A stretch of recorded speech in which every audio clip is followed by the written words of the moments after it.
ગામમાં સરપંચ પાસે કેટલાક અધિકાર હોય છે અને ગામમાં તેમને શું કામો કરવાના હોય છે। નમસ્કાર, તમે જોઈ રહ્યા છો મારો અવાજ, હું શૈલેષ।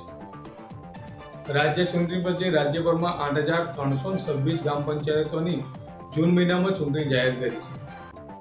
ગ્રામ પંચાયતોમાં સરપંચ એ વહીવટ વડા હોય છે। ગુજરાત રાજ્ય પંચાયત અધિનિયમ 1993 હેઠળ સરપંચને કેટલાક અધિકાર તેમજ જવાબદારીઓ અંગે જોગવાઈ કરવામાં આવી છે। ગુજરાતમાં ગ્રામ પંચાયતોની ચૂંટણી યોજવામાં તેના નિર્ધારિત કાર્યક્રમ કરતાં લગભગ 2 વર્ષ જેટલું મોડું થયું છે। ગુજરાત રાજ્યમાં 33 જિલ્લાઓમાં 14,265 ગ્રામ પંચાયતો છે। ગામમાં શાંતિ સલામતી જળવાઈ રહે તે જોવાની જવાબદારી સરપંચની હોય છે। રોડ, રસ્તા તેમજ ગટર અને પીવાના પાણીનું આયોજન કરવાની જવાબદારી સરપંચની હોય છે।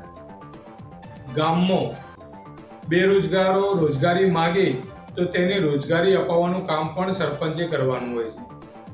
તેમજ સરકારી યોજનાઓનો લાભ તેમજ લાભાર્થીઓ સુધી પહોંચે તે અંગે સરપંચે ધ્યાન રાખવાનું હોય છે।